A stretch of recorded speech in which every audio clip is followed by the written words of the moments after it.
Good afternoon. First, I want to thank the organizers for inviting me to speak here today. It's always hard to go after Dr. Saab to top that amazing talk. So today we're going to talk about something that's very pertinent nowadays, which is the management of patients with alcoholic hepatitis. First, I want to talk about how pertinent this is now. Alcoholic liver disease remains a major public health concern. Alcohol-associated liver disease accounts for 48% of death in patients with liver disease in the United States. Alcoholic liver disease has consistently represented a lower number of patients who are being transplanted, and it's quickly becoming the #1 cause for a liver transplant in the U.S.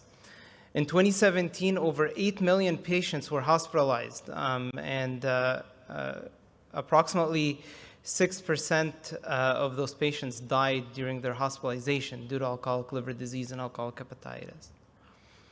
So, it's challenging to diagnose a patient with alcoholic hepatitis because it's still a clinical diagnosis. So instead of going over the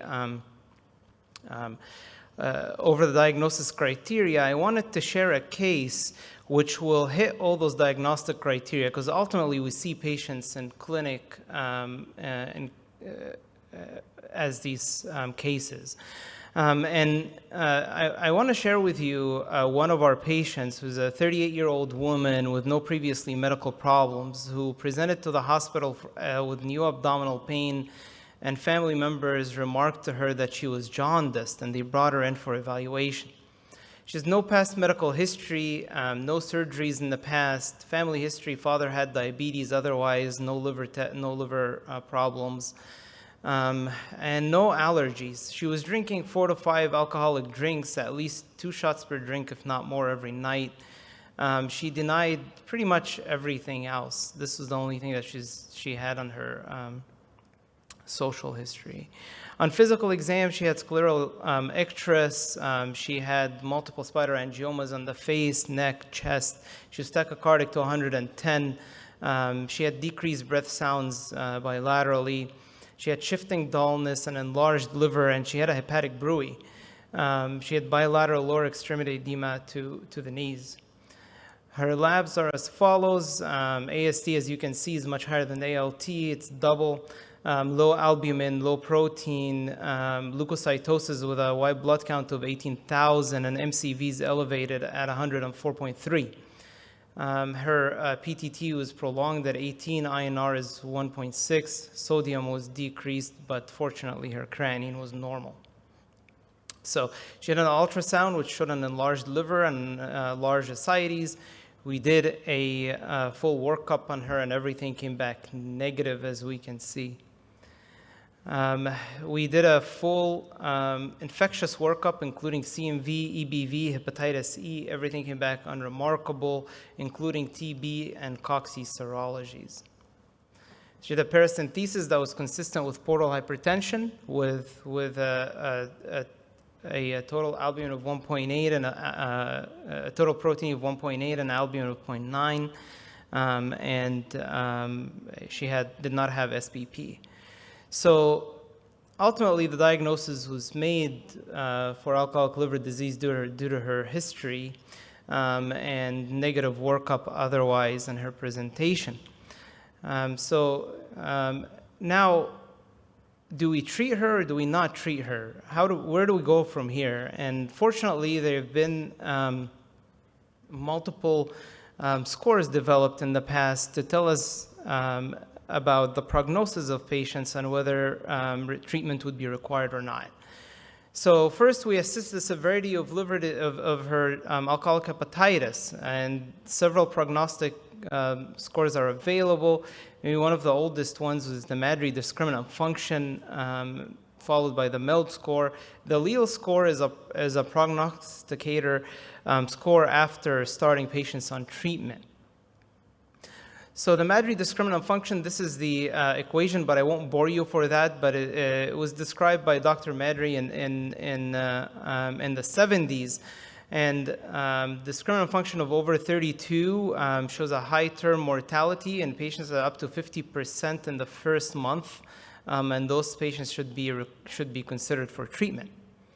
The MELD score has also been studied for prognostic value in patients with alcoholic liver disease, and it's been shown that patients with a MELD score over 21 on presentation have a 75% specificity of high 90-day mortality.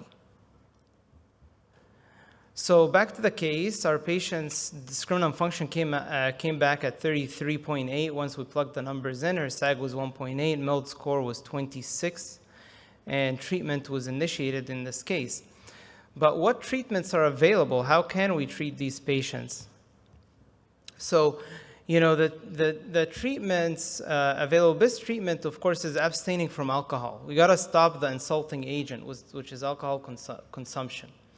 Nutrition support is key for many patients as they come with anorexia and malnutrition due to the inflammatory response.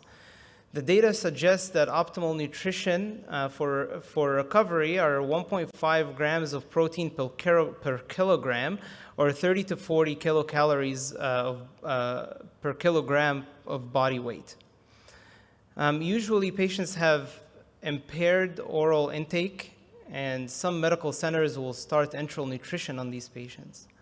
Normal to high protein intake is safe in these patients and does not pose a hepatic encephalopathy risk as previously thought. So what treatments have been really studied for alcoholic hepatitis throughout the years and for alcoholic liver disease? So the treatments include prednisolone, which has been studied for many, many years, and Day and group looked at, had a very good study, review study that this table was adopted from. And prednisolone use, or corticosteroid use, reduces the 30-day mortality, however, does not reduce the 90-day mortality or the 1-year mortality. Prednisolone plus NAC also reduces the 30-day mortality, but no effect on the 90-day mortality. Pentoxophiline is equivocal and does not reduce 90-day mortality. Enteral nutrition, again, equivocal, doesn't really reduce the mortality.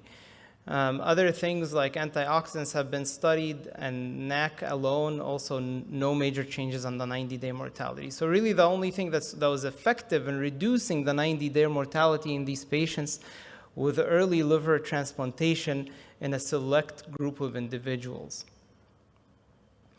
So up to the early 2000s, these were all the studies that we had on corticosteroid therapy, prednisolone.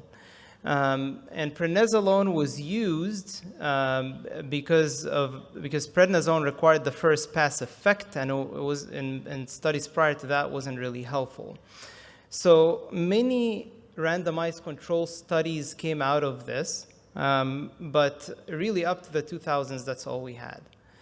So after, in the early 2000s, a few more meta-analyses and randomized control studies came up as listed here, but they weren't all supportive of steroid therapy. So as we can see on the left-hand side of the screen there, there are 6 studies that supported the use of steroid therapy, and on the left, on the right-hand side, there are 4 studies that said that there's no major benefit and possible risk in using using steroid therapy in these patients. So the data is still inconsistent. The sample size was small. There is possible observation bias, so very, very heterogeneous data here. The recommendation by the major societies are to treat select group of patients who do not have contraindication and who are willing to abstain from alcohol. Unfortunately, corticosteroid or prednisolone use is contraindicated in over 25% of patients presenting for alcoholic hepatitis. Most studies excluded patients with a Maddrey discriminant function of over 68. So here are some of the major contraindications for corticosteroid use in this population. Those include infection, GI bleeding, pancreatitis, uncontrolled diabetes, hepatorenal syndrome, kidney failure, hepatitis B, TB, and HIV. And again, we touched on which steroid to use. We want to forego the first pass effect, so prednisolone was the first one, was the best one studied so far. So next is treatment with pentoxophiline. Pentoxophiline had really good data up to the year 2000, and then a few studies came up one study showed survival benefit, which is a randomized control study at 18 patients. No survival benefits were noted on the 2015 Stop AH study, and one of the arms actually showed that there may be increased mortality. One study by Dr. Mathran and a group in 2013 showed that there is no improvement in survival, but there is possibly improvement in preventing hepatorenal syndrome. So overall, the ASLD does not recommend the routine use of pentoxophiline in alcoholic hepatitis due to the lack of evidence for survival benefit. So this statement is from the ASLD 2019, where pentoxophiline is no longer recommended for treatment of alcoholic hepatitis. Treatment with N-acetylcholine or NAC therapy. There have been several studies that showed possible improvement in 1-month mortality, but no improvement in 3-month, 6-month, or 1 year. Routine use of NAC therapy may be considered, however, very low quality data in patients with alcoholic hepatitis as well. And the problem in patients with NAC therapy, giving patients NAC therapy in this with this disease process is the fluid overload. It's quite a bit of fluid. There's a lot of salt content. If they have ascites, pleural effusions, shortness of breath, and we overload them with the NAC therapy, sometimes they may need to be intubated. So unless we have good, this patient is completely dry and can handle the therapy, I would highly reconsider. So here's the ASLD guidance, which puts together all of those things we've kind of talked about. Number one is we got to have some sort of prognostic score to help us determine where patients benefit from medications or not. And the prognostic score recommended here by the ASLD is a Maddrey discriminant function. Their cutoff value is 32. Patients who qualify, or a MELD greater than 20, patients who qualify with these numbers should abstain from alcohol and be highly considered for treatment of alcoholic hepatitis with corticosteroid therapy.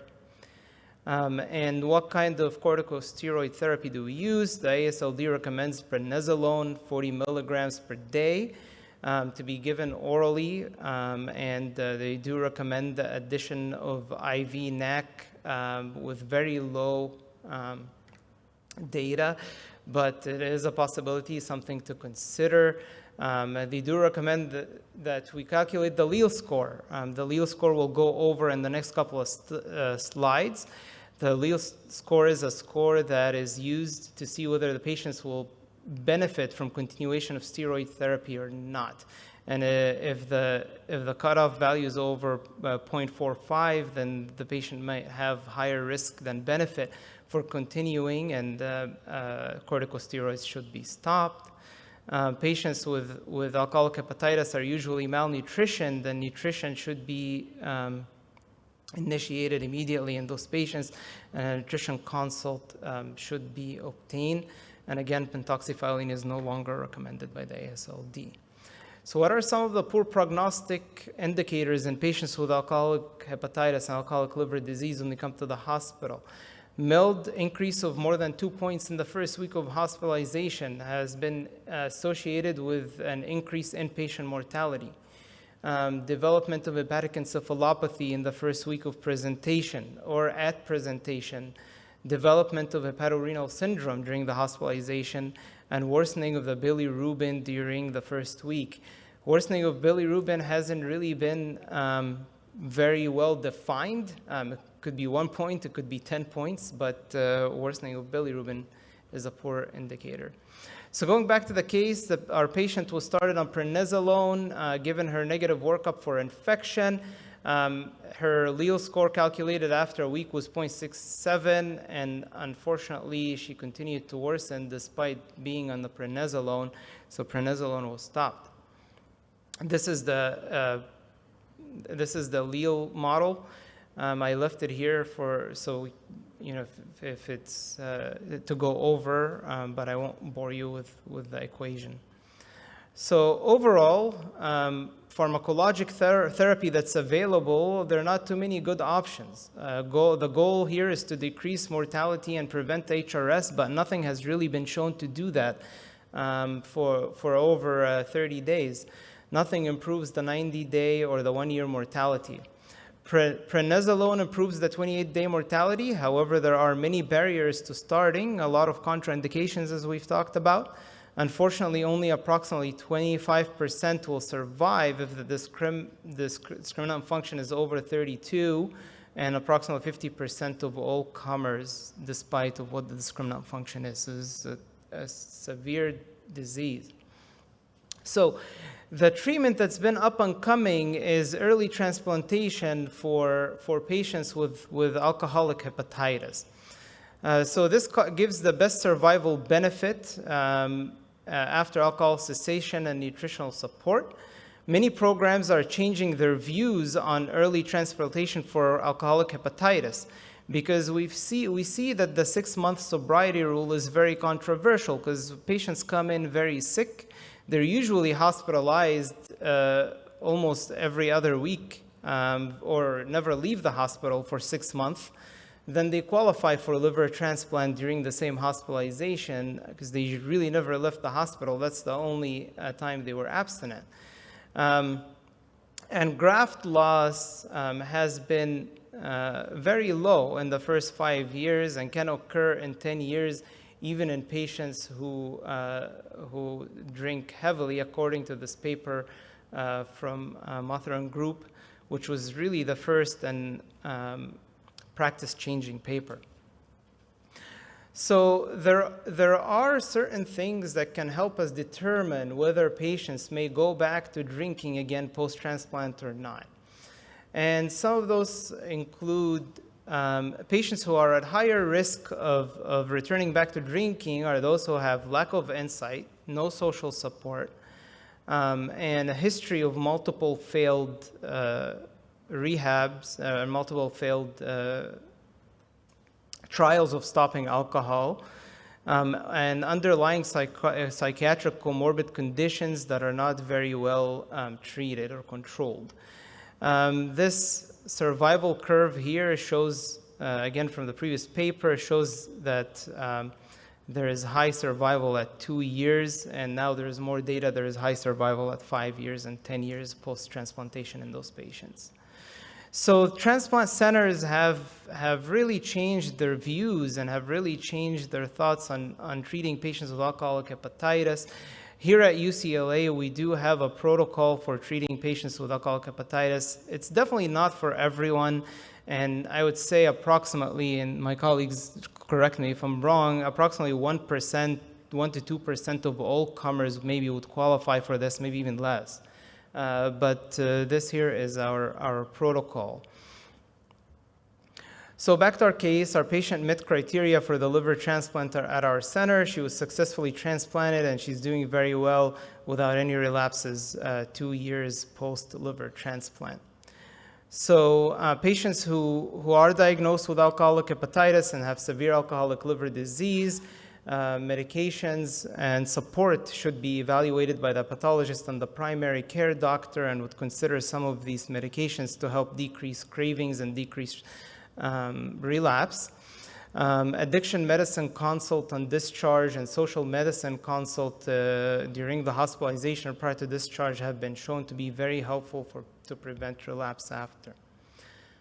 So future direction, there are multiple studies that have looked at certain probiotics fecal microbiota transplantation, rifaximin, Clostridium injection into the colon, and again, early liver transplantation is still being looked at this point. So all in all, if we have a patient with a severe alcoholic hepatitis who we feel may benefit from liver transplantation, would consider sending them to a transplant center. Again, it's not for everyone, maybe 1 to 2% of patients. Family support is very, very important, and no underlying psychosocial issues. Thank you.